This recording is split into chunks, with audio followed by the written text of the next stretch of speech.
UFC 308 is officially in the books, and it is time for me to give my full card recap and analysis for every single fight on the card. I will put the time codes down below, so if there are specific fights you want to hear me discuss, there you go.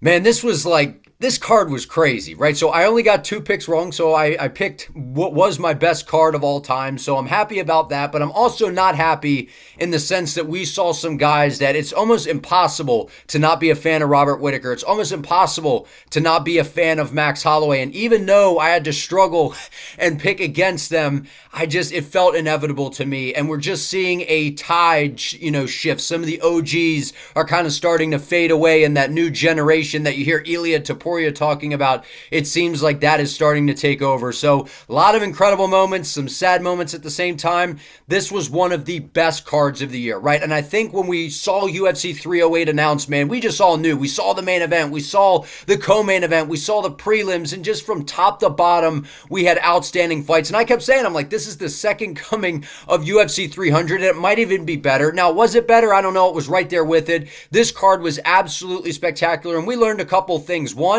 Ilia Topuria is the greatest featherweight of all time. I'm going to stand on that. I said it before. I feel like we're in the Conor McGregor, back when McGregor was on the rise at featherweight. It just feels like something special. This guy is absolutely spectacular. And then Khamzat Chimaev, to go in there and do that to Robert Whittaker, I mean, it's just nothing shy of spectacular. So let's waste no time and hop right into this. And I'm going to start with the main event. So we're going to go backwards. I'm going to start with, the main event, and then we'll kind of work our way down because we're fresh off this, man. There's a lot of emotions going on here. Let's talk about Ilia Topuria and Max Holloway. And I made a video, a couple months ago. I prepared you guys for this, man. I prepared you. I said, look, Maxie Baby's one of my favorite fighters of all time. He's one of the greatest featherweights. He's one of the greatest strikers that we've ever seen inside of MMA. But I'm like, look, he's getting knocked out by Topuria. And everyone's like, look, man, no. Max Holloway's going to pick him apart. He put on that masterclass against Justin Gaethje, which, by the way, I told you guys, I went against the grain and I was like, look, Max Holloway's going to pick apart Gaethje. He's going to frustrate him with speed. And I sat up here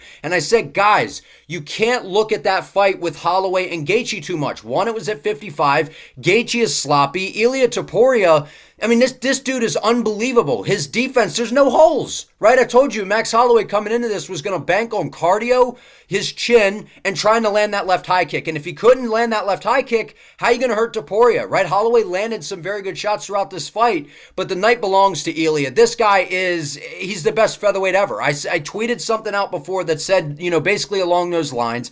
This dude, from skill for skill, we have never seen anyone become champion that is this good. He is the best boxer in the history of the sport. I mean, when you watch him box, you saw the head movement. It looks like Canelo in there. The way he rolls with shots, the way he spins his head out of range. You see great boxers do that where they don't even block, they just turn their head. The shoulder roll, the way he slides in and out of range. And I told you, Max Holloway's like a bee. You're going to get stung a bunch of times, like stepping in a hornet's nest. You're like, I'm getting, hit in 20 different directions. That's what Max was doing to Ilia. But with Ilia, all it takes is one of those nukes to land. And whenever they land, it's going to hurt you. And you're going to be, on skates. You're going to be trying to shake off the cobwebs. And then he's going to follow up, work the body, come back upstairs. And it's exactly what you saw against Max Holloway in this fight. Look, the first round, I thought Ilia Topuria probably won that. Second round, Holloway started to build on some momentum. He started to look pretty good. And then in that third round, that overhand right landed. And then a left hook from hell from Ilia Topuria. I mean, this guy, the calf kicks, I told you, I said this, everyone was like, Volkanovski looked great against Topuria. Look what he was doing. And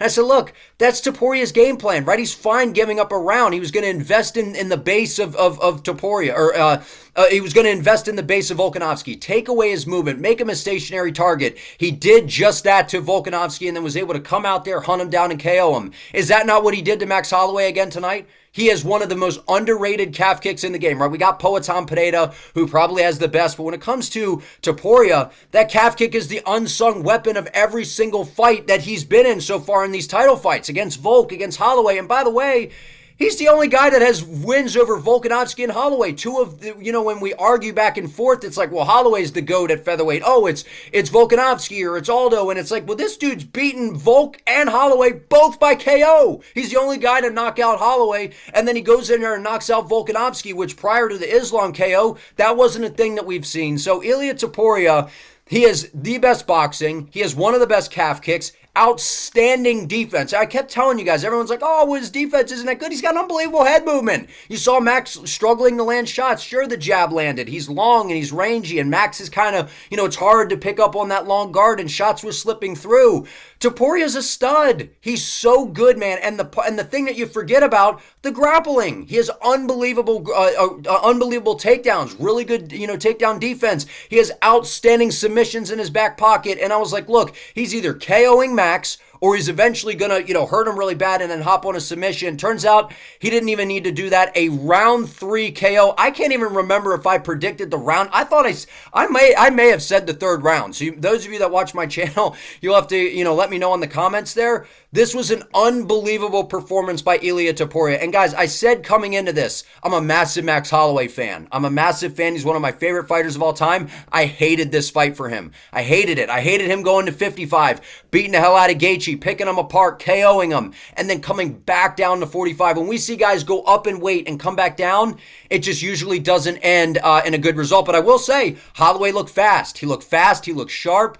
But it's just a matter of time until El Matador takes away your movement and finds the chin. And the power that this guy possesses, he's absolutely dangerous. And, to go in there and do that to Holloway, man, we may just never see. I think Max Holloway will come back from this. I think he'll be all right. But whenever you see a guy get KO'd for the first time, and people kept seeing that Max is invincible in that department, I said, guys, you can't bank on durability and toughness against Topuria. Max is 32, 33 years of age. So, yeah, he's still in his prime, but he's also been around for forever. He's got a lot of miles on him. And this fight, man, it scared the shit out of me, to be honest with you, that Max taking this fight because of the weight cut, because of how good Topuria is. But nonetheless, man, the night belongs to Topuria. This was an unbelievable performance. And this fight lived up to what we were talking about, right? I said that I thought stylistically, this was one of the best matchups for a title fight the UFC has ever put together in the history of the company. Not just this year, not just in featherweight, of all time. What we saw was a striker's delight, a back and forth matchup. I mean, what more could you want? This was a great fight between both guys. Ilia Topuria is just that damn good. And, Volkanovski came in the cage. You saw Diego Lopez ringside. Don't throw Volk back in there. Ilia Topuria will brutally KO him again. Diego Lopez, outside of landing a good shot in the first round, Topuria KOs him as well. I would move over Arman Tsarukyan. I would love to see Ilia Topuria versus Islam Makhachev in a massive super fight. I believe that the UFC, if they put that together, is one of, if not the biggest matchup they could book right now. Topuria versus Makhachev. I get why people are going to say, well, Makhachev, he shouldn't have to fight another 45er and defend against another guy like that. I get it, and I agree with you. And, so Makhachev should get a chance to go become a double champ as well. But him versus Topuria, stylistically, I need it. And in terms of a big fight, it'd be one of the biggest fights I think that we've seen in quite some time in the UFC. So lots of options for Ilia Topuria. Massive win over Max Holloway. And in terms of Max, I'd like to see him take some time off and go back up to 155.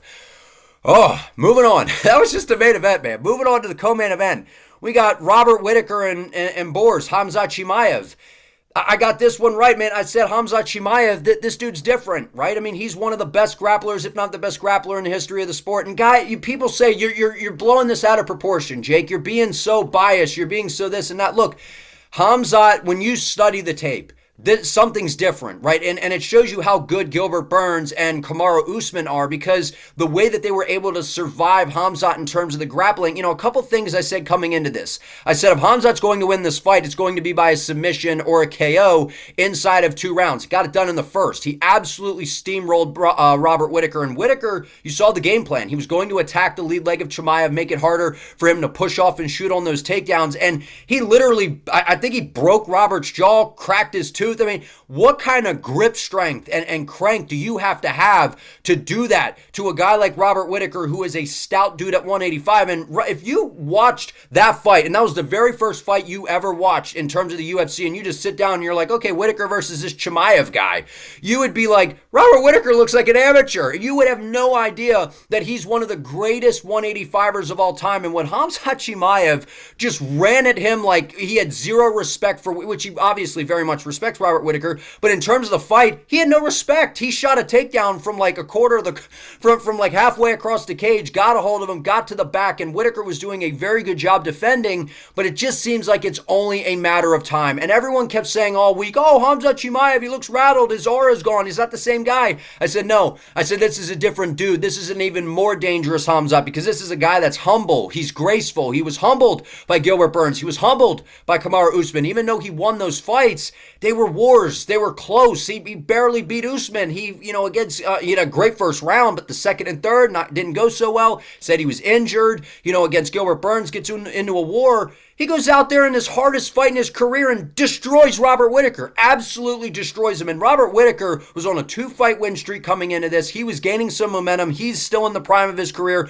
One of the best 185ers of all time. What Khamzat Chimaev did tonight was one of the most impressive performances in UFC history. A guy to be, I believe Chimaev was ranked 13 coming into this, to get a task in Robert Whittaker, where everyone's like, he's ducking Robert Whittaker. That's why he's pulling out of these fights. He wants no parts of Bobby Knuckles. Yeah. Goes out there, absolutely dominates him, brings in that wrestling coach, changes up his camp, locks himself down basically in a village in the Caucasus up in, the mountains of Russia, comes out there with hair too. Abraham Lincoln looking Chimaev goes out there and absolutely decimates a unbelievably skilled Robert Whittaker. Khamzat's fighting for the belt next, man. I told you, I made a video on my channel a couple months ago. I said, look, when Dana was like, Strickland's next. And I said, and then he kind of walked those comments back at the Contender Series. They were waiting on this. They were waiting to see what happened in this matchup because they had a feeling that this is what was going to happen. I said, guys, look, if DDP is putting Rob on his back, I'd love to see what Khamzat is able to do. We saw what he's able to do. And not only that, he's going to skip Sean Strickland for the title shot. There's zero chance that the UFC is going to give Khamzat another fight and risk the opportunity of him fighting for the belt. Him versus DDP is a massive fight. Khamzat is probably the biggest star in the division. I mean, off the numbers that we saw this week in terms of this pay-per-view, I mean, the countdown over 1 million views. Every interview Chimaev did, big numbers. This guy's outstanding. Him versus Dricus Du Plessis is probably next. And not only that, Chimaev took no damage. He got kicked in the leg, I think, twice, and outside of that, he took no damage. He took no damage against Robert Whittaker. I mean, I thought he was going to beat Whittaker, but not like this. Not this easy. Thought he was going to eat some shots. Unbelievable. And the disrespect to say that Ikram Alaskarov and Chimaev and all those things, Khamzat's way better than Ikram. And Ikram's a talented fighter. Don't ever compare the two again. Unbelievable victory by Khamzat Chimaev. He should be fighting DDP for the belt next and probably early next year. I'm sure it can be a rather quick turnaround since he took no damage. I fear that Sean Strickland, for his sake, that he's going to get skipped because Chimaev, I mean, I don't know how you could deny him after a performance like that. So big win by Chimaev. Robert Whittaker, he'll bounce back, man. He's one of the best. We all love Bobby Knuckles. I wish him well. It was one of those things where it just felt like Chimaev is the wrecking ball that just can't be denied. So other than that, the hype, the jitters I had coming into that fight, it lived up to it. Unbelievable performance by Boers. I don't know what else to say. I'm like bumbling over my words, man. This is just what we saw tonight. Some of the things we saw, just unbelievable. Moving on. All right, I need a drink because my throat's getting dry here, but I'm pissed off about this one. All right, so I got to get a little angry here. For Magomed Ankalaev versus Alexander Rakic, right? Magomed, he's so boring, isn't he, right? He's so damn boring that he went in there and hunted the hell out of Rakic, and Rakic was running the entire fight. He ran all 3 rounds, skating around on the outside. Alexander Rakic is the most boring fighter in the light heavyweight division. He is. He's the most boring fighter in the division. I told you guys before, I call him pillow-handed Rakic. He's so big. He's this big bodybuilder-looking guy. Looks like a heavyweight in there. He's got these big old leg kicks. What did I tell you? He loads up on him. I could, by the time Rakic throws a kick, I could go to the kitchen, I could grab myself a Diet Coke, I could come back, sit down, and then the kick would finally be landing. Everything is loaded up. It's very telegraphed. Magomed Ankalaev had the answers. He was chasing after him the whole time.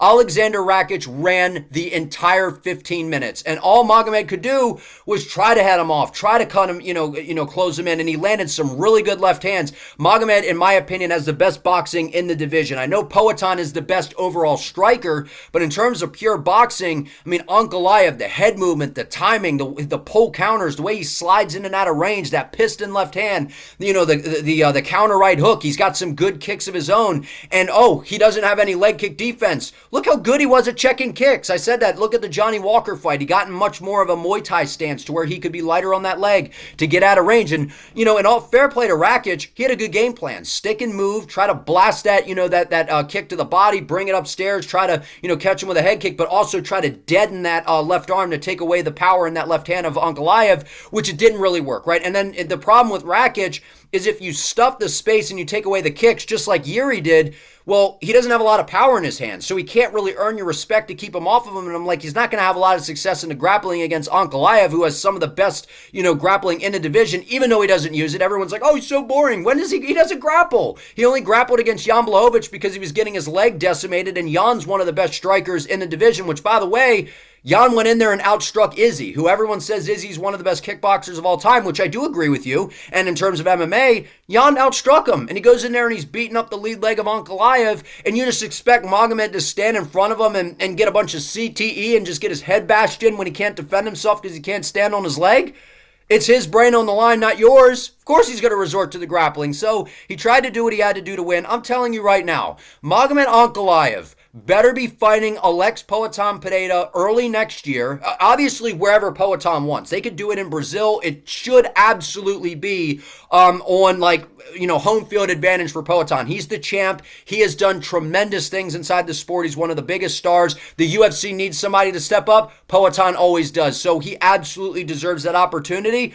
Magomed absolutely solidified his shot at the title next. If they don't give him a shot, we riot. we riot, man. I don't know what else the guy has to do. He hasn't lost in 6 years. And then Daniel Cormier's up there basically go ahead and beg into the microphone, Magomed. Go ahead and beg the UFC. Go ahead and beg Alex Pereira to get a title shot. Don't beg them for shit. You went in there and beat up on Rakic. I thought it was 30-27. Some people, I could see 29-28. Magomed Ankalaev clearly won that fight, and people are like, Rakic won them. How could you say that Rakic won the fight? You clearly have a bias and a dislike for this guy, and I don't get it. Everyone says he's boring. How's he boring?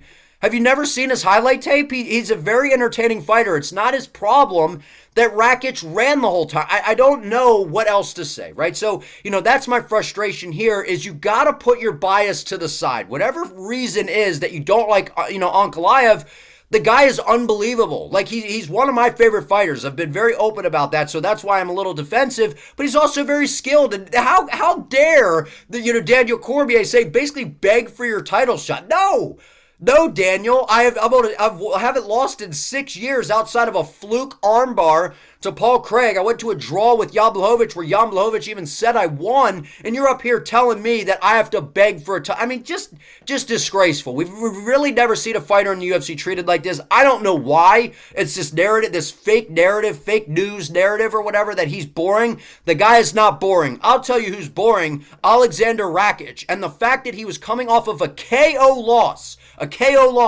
at UFC 300 against Yuri Prochazka, and then if he would have beaten Ankalaev, which the UFC was hoping, right? Make no mistake about it. They were hoping that Rakic, along with a lot of the fan base, was hoping that he was going to be the kryptonite to Ankalaev, and which I was like, no, he's not going to. Ankalaev's going to beat him. I thought he was maybe going to be able to get a KO.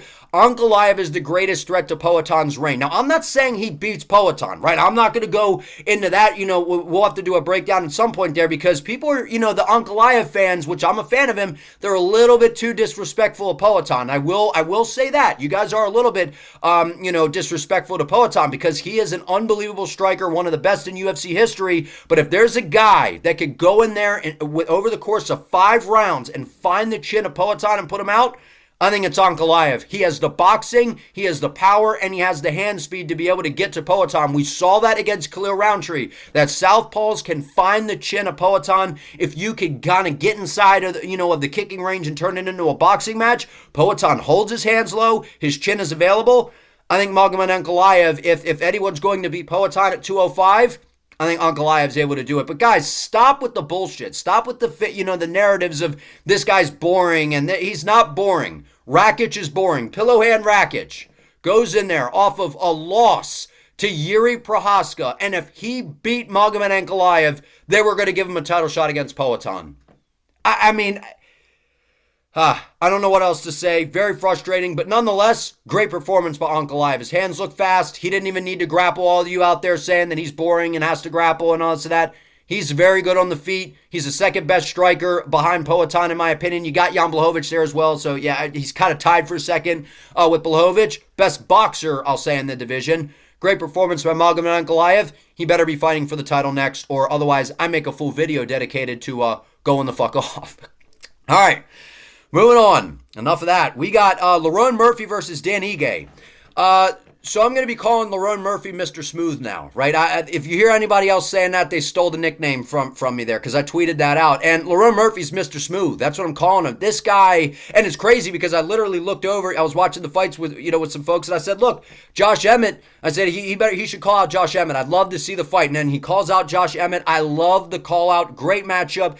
Lerone Murphy, spectacular. Battled some serious adversity in the first round. And I said that. I picked Lerone Murphy to win this fight. I said, look, this guy's Mr. Smooth. He's a smooth operator in there, man. He's very technical. He's got good, clean striking. He can fight out of both stances. He can kick. He can punch. He's got knees. He's got elbows. He's got outstanding grappling. He has everything that you could look for. He's one of the best fighters, in my opinion, to come out of the UK in quite some time. In terms of the full package, this guy has it. He's a very, very, very, very skilled fighter. And what I was worried about was Dan Ige doing what he was doing in the first round, right? Ige showing no respect, moving forward, knowing he has power in his hands, knowing that he could probably defend the takedowns of Lerone Murphy. Landed a really good shot. I think maybe it was the second round. I can't remember. I'm coming in with high emotion here, man. Look, Dan Ige landed a good shot. He hurt Lerone Murphy, but outside of that, I had Dan Ige winning whichever round that was, and then the two other going to Murphy. Lerone Murphy, he knows how to win. He's got good boxing. He's got good kicks. And overall, what we saw from him against Edson Barboza,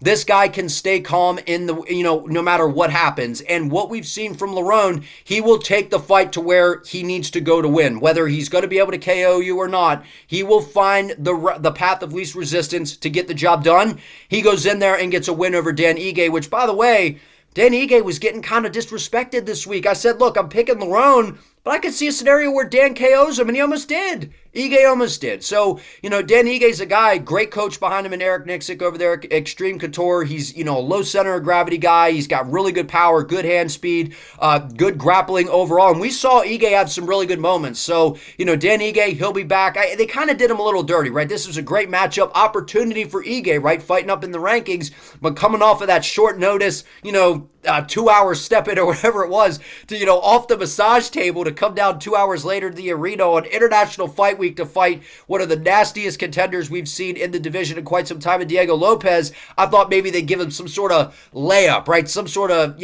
easy fight to have him get a KO or something, just to kind of, show some love there. But either way, this was a big win for Lerone Murphy. I love the Josh Emmett call out. That's what I would have actually said here if he didn't call him out. I love the matchup. Emmett's been around for a while. He's got crazy power.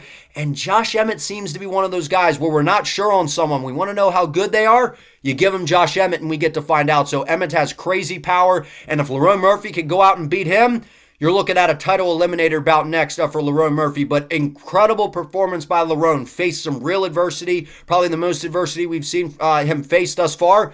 Big win for Murphy. Moving on. To our KO of the year so far for me, and that is Shara Bullet Magomedov with the most creative spinning back fist KO I think I've ever seen. He threw the spinning back fist the one way, it didn't land flush, and the second one came right behind it, spun the other way, and just flatlined Armen Petrosyan. But guys, outside of that KO, this was a great matchup. This was great matchmaking by the UFC, and I said that in my, full card predictions. I said, look, Shara Magomedov is probably going to win this fight by decision. I figured he would sit on the outside, pick Armen apart with the speed of those kicks, because with Shara, he's one of the most dynamic kickers we've seen in the UFC, I think, right? You got Yair Rodriguez, you got Wonder Boy, there's some guys out there, but when you talk about, Shara, I mean, he's one of the most dynamic, strikers overall. Now, I have mentioned, I've kind of been like, look, this guy's very talented. I love watching him fight. He's undefeated. There's some serious holes, right? And I'm not super sold in terms of him in this division, right? At middleweight, I know, to me, he looks a little bit undersized, and I don't know if he could make 170, but when you look at the middleweight rankings, I mean, we're talking maybe the most stacked division right now in the UFC is middleweight. When I was looking at the rankings before making this division is absolutely loaded, and him going out there, he's got some serious holes in the boxing, and in terms of the grappling, we haven't seen him in there with someone that can really challenge that. So until then, What we've seen thus far, Shara Magomedov is dangerous on the feet. Those kicks are fast. He mixes them up well. He's got this kick-heavy style. He is absolutely spectacular to watch. He's very entertaining, and I figured a fight like this with Armen Petrosyan, Armen doesn't have the grappling to put Shara in any trouble. So this was probably going to play out on the feet, and Armen doesn't have good power in his hands, right? He landed some good shots early on, but he's not finishing anybody. He's a decision machine, and coming into this, I was like, this is a very favorable fight for Shara. It's going to take place on the feet, and if it's just going to be a back and forth kind of, tick for tack, or whatever, however you say that, back and forth matchup, Shara Magomedov feels very comfortable there. But I went out on a limb and I said, look, I think Shara should fight Israel Adesanya next. I love the matchup. Look, Izzy needs a win. Put him in there with a guy that's just going to stand and strike with him. Shara's not taking Izzy down, right? If anyone's going to have success in the grappling, it's probably Izzy. I could see Izzy coming into this actually and take down Shara and have some success. That's a great matchup, right? We saw a very good Israel Adesanya against DDP. His boxing has improved. He needs a win badly. Throw him in there with a guy that's going to stand and strike in front of him, and that is Shara Magomedov. I mean, that's a good fight. I think that, honestly, I think Izzy might be able to win that, but give Shara a big matchup. This guy is, look, the UFC is going to go the business route here. They're not going to give him like Bo Nickel. They're not going to give him Gregory Rodriguez. They're not going to give him Fluffy Hernandez or anybody like that. They're going to be very careful with the matchups that they're going to give Shara Magomedov, which is why I'm saying they're probably going to give him a guy like Izzy, right? A guy who's been in the division for a while. And Izzy could very much win the fight as well. So a lot for Izzy to kind of lose there, a lot for Shara to gain. I could see the UFC looking to book that matchup because I think that's an easy sell for Izzy, saying, look, this guy's just going to stand and kickbox with you. I like that matchup. Nonetheless, very impressive performance by Shara Bullet, because to get a KO over Armen Petrosyan, that's impressive. And for me, that's KO of the year, right? I know Max Holloway with 1 second left at UFC 300 KOing Gaethje. I think a lot of that was the shock factor, right? If they didn't point, if Holloway didn't point down and they didn't slug it out like that, we probably don't see a KO. It still happened, right? I mean, I love that it happened. But in terms of the creativity, the way that landed, to me, that's probably KO of the year. That was nasty by Shara Bullet. Okay, moving on. To the featured prelim, we have Ibo Aslan and Rafael Cerqueira. I picked Ibo to win this fight. I thought that this was going to play out very much how it did. If someone was going to win, this was going to be a first-round KO type of fight. And I didn't even know that Ibo was actually the underdog coming into this, which is kind of surprising. You got a star, man, in Ibo Aslan. I said, look, I'd love to see him get a top 5 guy next. Give him Jan Blachowicz. Give him somebody in the top of the division, because at light heavyweight, it's not a deep division. We have a lot of guys that are kind of mixed and matched right now, and Ibo Aslan is dangerous. He has the kind of a little bit of the it factor in this division. He's a striker. He's got power in his hands. He loves to move forward. He's very, very dangerous. This was an unbelievable performance by Ibo Aslan to go out there. They elevated him to the featured prelim to get him that extra exposure, to go in there against Rafael, a dangerous guy as well. Big win for Aslan. Very impressive the way that he got it done. And Mark Goddard is stepping in to make the stoppage. He almost got knocked the hell out by a right hook by Aslan. So that would have been crazy if he KO'd. He would have had 2 KOs. KO'd Rafael and then KO'd Goddard. So I don't know if you guys saw that. That was absolutely nuts there. That almost got him. So a great performance by Aslan. Would love to see him get thrown into the shark tank against a top guy in the division. Moving on. Geoff Neal RDA. Unfortunate ending here, right? It looked like Geoff Neal was kind of controlling this fight. He was landing some good shots on an older RDA at this point in his career. And unfortunately, the injury for Rafael dos Anjos, so it counts as, a TKO here. But nonetheless, Geoff Neal was controlling this fight, right? I thought Geoff Neal was going to be able to get this one done. I thought he was going to be able to keep Rafael at range, fight off the takedowns if it got to that point. But I figured the strength, the speed, the footwork, and the boxing of Neal was going to be too much. That's exactly what we saw in this fight. Even though we didn't get to see a whole lot, Geoff Neal was controlling the fight, and that was kind of what I saw. And if RDA didn't get hurt and it kind of continued to play out, I think that Geoff Neal would have probably been able to find the chin of RDA as the fight progressed. But again, I hate seeing guys get injured, and RDA is a legend of the sport, 40 years of age, suffering an injury like that. It's just, it's scary at this point in his career as he's kind of towards the end. But look, I've always said, RDA's kind of been a guy, he's like been at 55, 170, bounced around, and it's just kind of, he's never really found a home as of late. Geoff Neal's a big guy for the weight class. He's fast. He's got good footwork. I figured it was going to be a little bit too much there. Moving on to what's got to be fight of the night in Mateusz Rebecki and Orolbai. Both of these guys' stocks went through the roof tonight. No, there was no loser in this fight. I know that Mateusz Rebecki won, and I could have seen this going either way, right? You see a split decision here.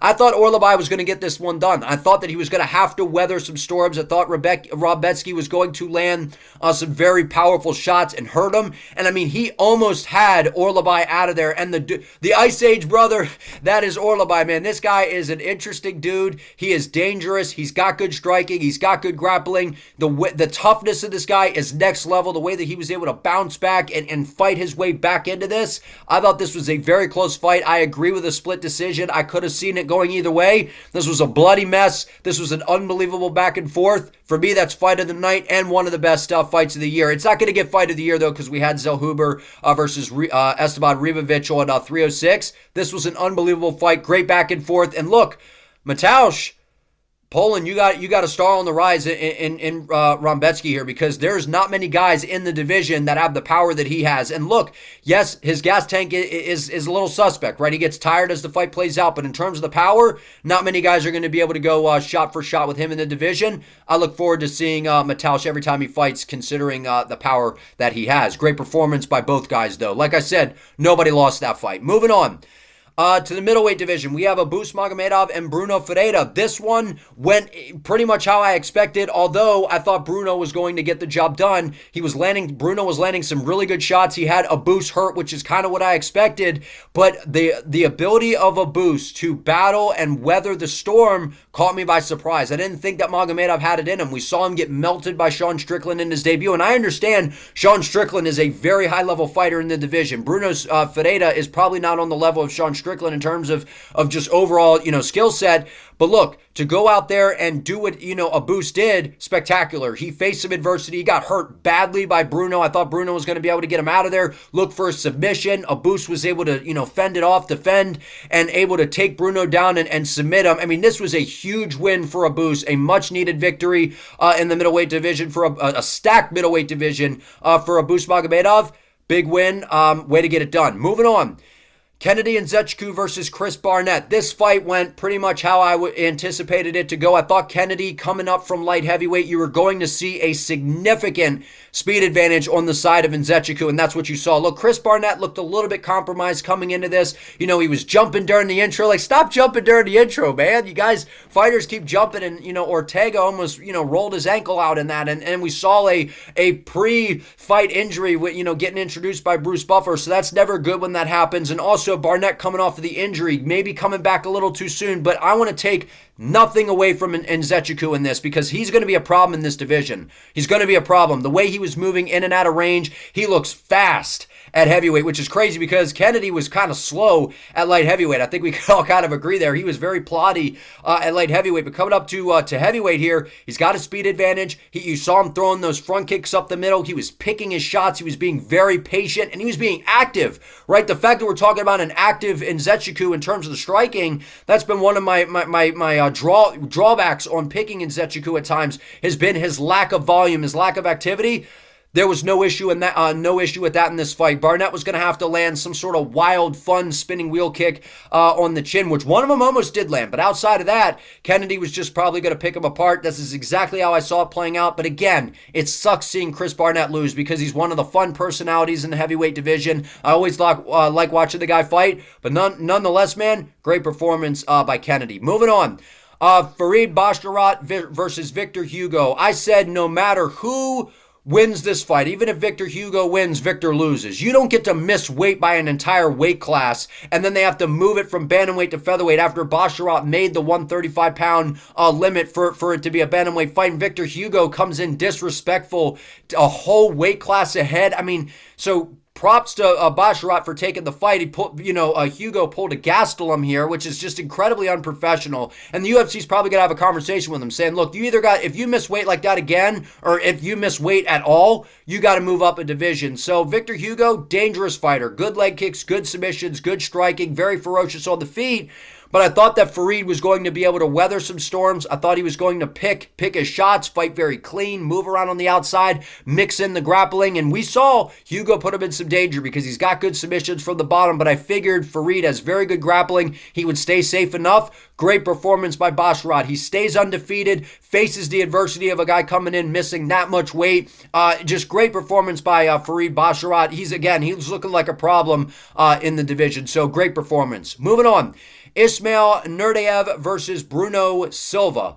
This is how I saw this fight playing out. Look, Ismail, he's a guy who, he's had some moments in his career where you kind of question, you kind of question him a little bit. You've seen some moments where it just looks like, this guy kind of gives up on himself at times. There is a path to victory if you melt him, if you apply some pressure. But guys, Bruno Silva, outside of getting beat up by Alex Pineda and him surviving the left hook of Poatan and making it and surviving and seeing the judges' scorecards, outside of that, what else is Bruno Silva known for? Getting eye poked a bunch of times by, Chris Weidman brutally, which is, was crazy by Weidman, crazy disrespectful from him. But Bruno Silva's a decent fighter. He's just kind of a guy, right? He's more or less going to be a journeyman in the UFC. He's probably going to get cut, unfortunately, from this. I'm just being honest. And coming into this, look, he's got pretty good striking. I figured maybe he has a little bit better striking than Ismail, but the difference was going to be the IQ and the grappling. And we saw Ismail mix everything together. We saw him utilize the striking. We saw him move forward, time the takedowns, control Bruno Silva. And from what we saw from Bruno in this fight, man, even if the UFC really, really liked him, which I don't think they dislike him, I think that they kind of feel bad for him in a sense because of the Weidman fight, you just didn't see great body language in there. You saw a guy that just looked like he I don't really like saying it, man, but he just looked like he didn't want to be in there. He looked like he didn't want to be in there. So not a good look. Great performance by Ismail Nurdaev. That was a great performance by him. Big win. He did whatever he wanted to Bruno Silva. But like I said, I think come this week, we're going to see a fighter removal, and it's going to be Bruno Silva. Last but not least, Renat versus Carlos Leal. This was crazy, right? I'm a fan of Renat. I like watching him fight. I picked him to win this fight. Carlos won this. He won the fight. I thought it was very, very clear. This was one of the biggest robberies I think that we've seen in the UFC, period, right, in history, to be honest with you. It was crazy. This was a crazy robbery because, look, Renat, he landed some good takedowns, didn't do a whole lot with them. Landed some decent shots on the feet, but in terms of the damage, Carlos landed the much more devastating shots. He looked great, and I believe it was his UFC debut coming over from PFL. Landed some good, clean, straight shots down the middle. He was able to hurt Renat. He had him on, diving for takedowns. He was defending really well. Carlos was able to get back to his feet. Renat really didn't control him much at all this fight.